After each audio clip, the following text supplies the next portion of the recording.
Assalamualaikum warahmatullahi wabarakatuh. Bismillahirrahmanirrahim. Alhamdulillah wassalatu wassalamu ala Rasulillah wa alihi wa sahbihi wa mawalah ma ba'du. Bapak Ibu, teman-teman sekalian yang dirahmati Allah Subhanahu wa taala, sudah sampai ke materi 21 ya, jam 21 malam atau jam 9 malam. Alhamdulillah ya, sekarang kita sudah tiba saatnya untuk menjelaskan sholat terakhirnya Rasulullah, sholat Isya ya. Subuh sudah, zuhur, asar, maghrib, sekarang sholat Isya. Jadi seperti yang sudah dibahas sebelumnya, baginda Nabi Shallallahu Alaihi Wasallam itu lebih suka untuk mengakhirkan sholat Isya. Dalam arti mengakhirkan ya di sekitar pukul 21 atau 21.30 ya, karena sepertiga malam itu jatuhnya 21.30 atau setengah 10 ya. Tetapi beliau suka di pukul 9 juga lebih sering. Kemudian apa yang dibaca oleh Nabi Shallallahu Alaihi Wasallam pada sholat Isya itu kurang lebih surat yang panjangnya seperti surat wasyamsi waduhaha ya. Dalam hadis sahabat itu sering mendengar ya, Rasulullah SAW membawakan surat wasyamsi dan yang seukuran dengan surat tersebut panjangnya ya. Jadi bisa diperkirakan sholat isyanya Rasulullah SAW itu sebanyak 4 rakaat memakan waktu selama 10 menit. Setelah sholat beliau akan membaca zikir kurang lebih juga sama panjangnya selama 10 menit ya, bersama-sama para sahabat. Nggak ada yang bangun pada waktu itu, sahabat juga sama membaca zikir dengan Nabi. Setelah itu barulah Rasulullah SAW pulang ke rumahnya, dan di rumah beliau menjalankan sholat sunnah ba'diyah Isya 2 rakaat ya. Jadi qobliyah Isya dikerjakan di awal ketika mendengarkan azan. Jam 7 azan, beliau qobliyah. Tapi Isyanya jam 9 ya. Ini menunjukkan bahwa di antara sholat rawatib, sholat sunnah rawatib dengan sholat fardu itu tidak harus menempel ya, tidak harus berkesinambungan. Boleh kerjakan sunnahnya di waktu kapan ya, kemudian fardunya di waktu kapan. Yang penting masih dalam satu waktu ya, masih sama-sama di waktu Isya.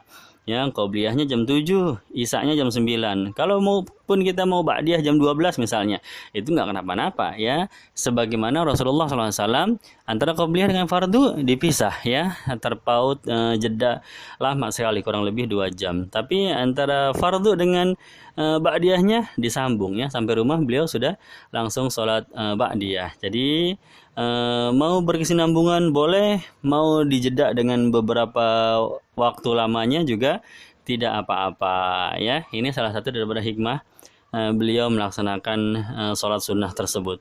Kemudian teman-teman sekalian, Bapak Ibu yang dimuliakan Allah Subhanahu wa taala, berarti sampai di materi ini kita sudah membahas kelima kebiasaan sholat Rasulullah Sallallahu Alaihi Wasallam, bahwa beliau pada sholat subuh dan sholat zuhur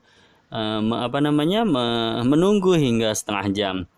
Sholat asar dengan sholat maghrib beliau tepat pada waktunya ya, mengejar waktu fadilah. Kemudian sholat isya beliau menunggu sampai dengan 2 jam lamanya ya.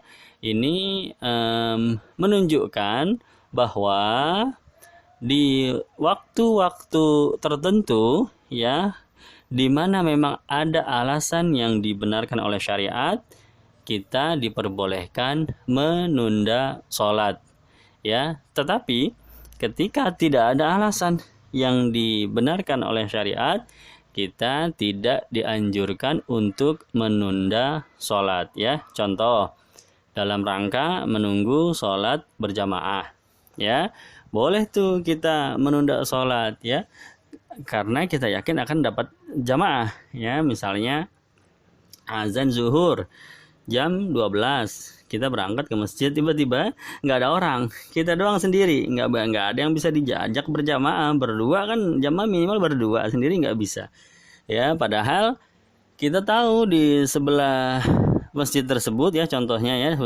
ada sekolah atau ada kantor ya, mungkin jam 12:30 pada keluar semua mereka pada sholat zuhur. Maka ketika itu kita disunahkan menunggu setengah jam demi bisa mendapatkan sholat berjamaah bersama mereka, begitu ya. Nggak apa-apa kehilangan waktu fadilah. Waktu fadilah kan 10 menit setelah azan, qomat, sholat. Ya, ini kita nunggu sampai jam setengah 1. Tapi kita yakin biasanya emang nih jam istirahat jam setengah 1 nih keluar nih kantor.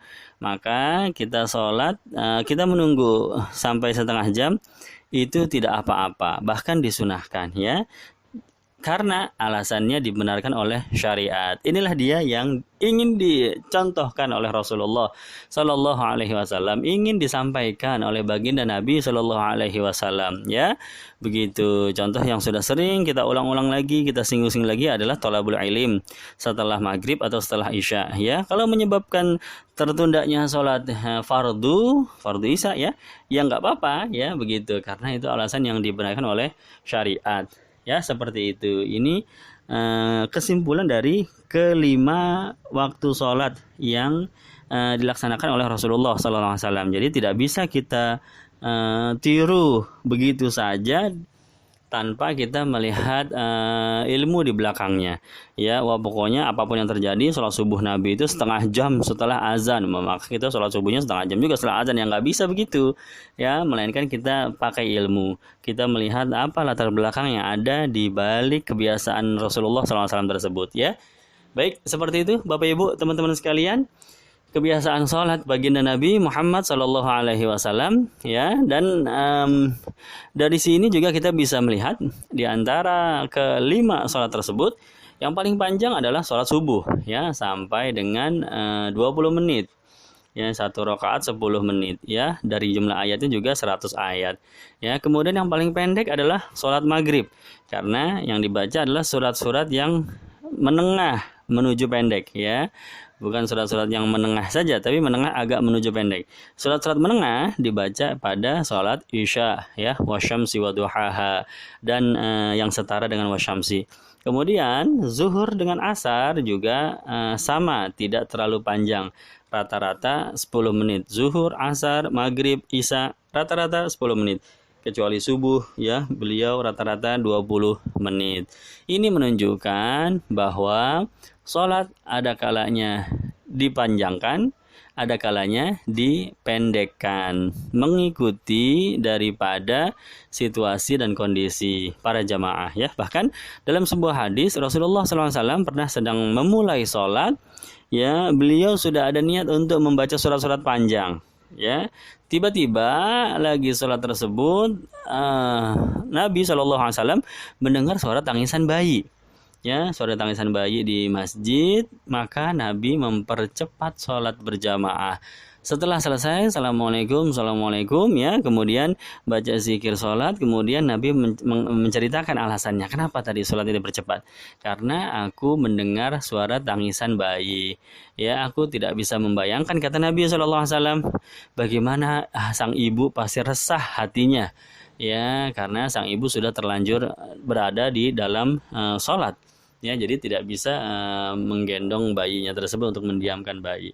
Maka Nabi mempercepat sholatnya ya. Jadi sholat itu menyesuaikan situasi dan kondisi para jamaah yang ada di sana.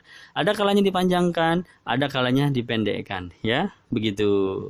Baik Bapak Ibu sekalian yang dirahmati Allah, setelah selesai sholat pukul 21 jam 9 malam Nabi akan pulang ke rumah ya, kemudian sholat sunnah ba'da isya, dan kemudian beliau akan beranjak menuju pembaringan ya, untuk tidur di malam hari, istirahat ya.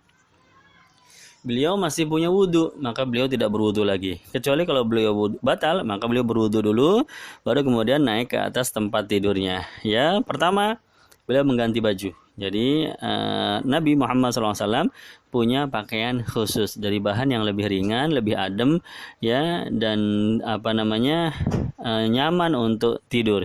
Bukan pakaian yang ia gunakan sehari-hari ya. Beliau akan berganti pakaiannya, dan kemudian beliau akan bersiwak ya. Siwak ini adalah kebiasaan Nabi SAW ya, di setiap saat. Di setiap saat mau sholat beliau akan bersiwak, ya.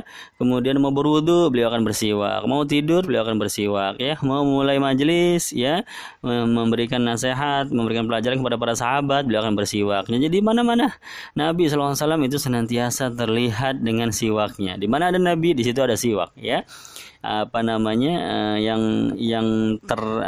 Terletak di kantungnya, di kantung bajunya baginda Nabi Muhammad SAW. Nah, khusus malam hari ketika beliau mau tidur, beliau akan bersiwak. Kemudian kayu siwak itu akan diserahkan kepada istri beliau untuk dicuci, ya. Sunnahnya kayu siwak itu setelah dipakai dicuci dengan air, ya, dibilas dengan air. Tapi oleh istrinya Nabi Muhammad SAW, siwak yang bekas dipakai oleh mulutnya Rasulullah yang mulia itu SAW, maka oleh istri beliau dipakai dulu, ya.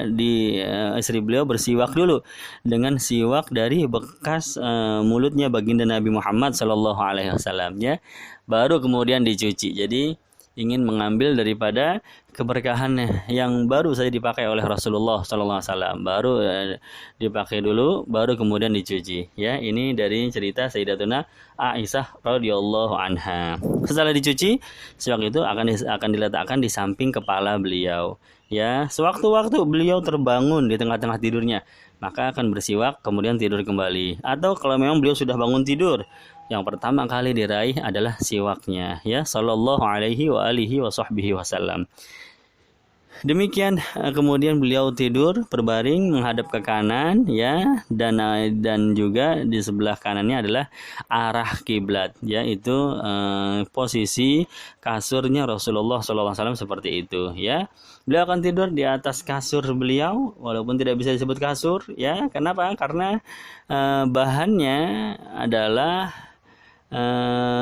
terbuat dari kulit hewan, ya. Kemudian dimasukkan isinya, ya, isinya adalah serabut-serabut dari pohon korma, ya. Kalau kita kan isinya tuh kapuk, ya, atau busa. Zaman sekarang busa, ya, zaman dulu kapuk, ya. Kita kan isinya busa, bahannya terbuat dari kain katun, ya, yang lembut, ya, diisi dalamnya dengan busa, ya. Empuk, kita tidur pules tuh, ya, kagak bangun tuh subuh tuh kita tuh. Tapi kalau Rasulullah SAW, ya, bahannya adalah kulit hewan, ya, kemudian diisi dengan serabut-serabut daripada pohon korma, sehingga kalau Nabi bangun akan membekas di belakang punggungnya itu, ya, guratan-guratan serabut pohon korma, ya. Allahumma sholli wa sallim wa barik alaih. Nabi hanya memiliki satu kasur, satu selimut, dan satu bantal yang beliau gunakan berdua dengan istri beliau, ya, radhiyallahu anha, ya. Beliau akan tidur di dalam satu selimut. Jadi seperti itu waktu tidurnya Nabi SAW, ya. Ada kalanya Nabi melaksanakan sholat witir sebelum tidur, ada kalanya beliau tidak melaksanakan sholat witir. Witirnya ya di akhir daripada sholat tahajud. Sehingga Sayyidah Aisyah pernah bertanya, ya Rasulullah, ya, engkau kok nggak witir dulu pada suatu malam ketika Nabi hendak tidur tapi tidak melaksanakan sholat witir, ya. Maka kata Rasulullah SAW, ya Aisyah, tanamu aini wa la yanamu qalbi, ya. Ini hadisnya sahih ini, ya, bahwa kata Nabi, sudah tenang saja wahai Aisyah. Kenapa? Karena saya itu kalau saya tidur, yang tidur hanya mata saya saja, tapi hati saya tidak pernah tidur, ya. Jadi Sayyidah Aisyah khawatir Nabi nanti kesiangan bangunnya, jadi nggak witir deh tuh, ya. Padahal witir adalah wajib dari sisi Rasulullah SAW, ya, sunnah dari sisi kita umatnya. Tapi khususiyah kepada Rasulullah, witir itu hukumnya wajib, ya. Tapi beliau karena memang waktunya fleksibel sampai dengan datang waktu subuh, maka beliau boleh-boleh saja mengakhirkan daripada sholat sunnah witir tersebut. Kenapa? Karena ketika beliau tidur, itu cuma matanya doang yang terpejam, tetapi hatinya tetap dalam keadaan sadar 100%, ya. Tetap dalam keadaan mengingat kepada Allah Subhanahu wa taala. Dan ini juga khususiyah juga bagi Rasulullah sallallahu alaihi wasallam, ya. Ini salah satu daripada perbedaan antara Rasulullah dengan orang biasa ya. Orang biasa seperti kita tidur, ya mata kita tidur, ya hati kita juga tidur, pulas kita sudah ya, dibangunin susah banget. Tapi Nabi Muhammad SAW ketika tidur ya, ada suara sedikit saja beliau akan bangun ya, apalagi sampai mendengar suara azannya Sayyidina Bilal, apalagi sampai mendengar suara gaduh sedikit saja beliau akan langsung terbangun. Karena apa? Karena hanya mengistirahatkan kedua matanya saja, tapi hatinya tidak pernah tidur ya. Ini kekhususan baginda Nabi Muhammad SAW. Dan beliau akan membaca doa setelah bersiwak, setelah berbaring, beliau akan membaca doa, beliau akan membacakan surat-surat daripada Quran ya. Ada kalanya surat Al-Mulk ya, tabarakalladzi biyadihil mulk, ada kalanya surat As-Sajadah ya, ada kalanya surat Az-Zumar, ada kalanya surat Al-Isra ya. Di antara 4 surat itu ya yang sering dibaca oleh baginda Nabi Muhammad SAW sebelum tidur.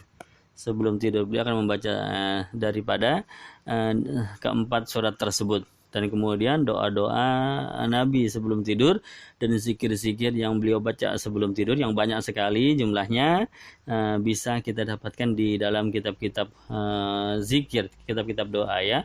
Bagaimana adab yang dilakukan oleh Rasulullah SAW sebelum tidur. Baik, jadi kurang lebih Nabi akan tidur pukul 9:30 ya, selesai daripada sholat isya. Jam 9 isya selesai ya, 9:30 atau mungkin jam 10 kurang 15, mungkin bisa sekitar itu ya. Yang jelas sekitar itu beliau akan tidur. Jadi inilah dia waktu yang ideal untuk tidur menurut Rasulullah SAW ya. Jangan sampai lebih cepat, jam 7:30 sudah tidur, mentang-mentang isya jam 7 ya, 7:30 sudah selesai, kurang bagus kata Nabi ya.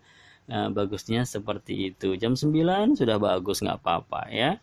Kalau memang terdesak sekali 8:30 itu sudah cukup ya, sudah cukup, bisa dikatakan tidak terlalu sore. Yang kurang bagus itu yang terlalu sore ya, baru 7:30 udah tidur, baru jam 8 ya udah tidur.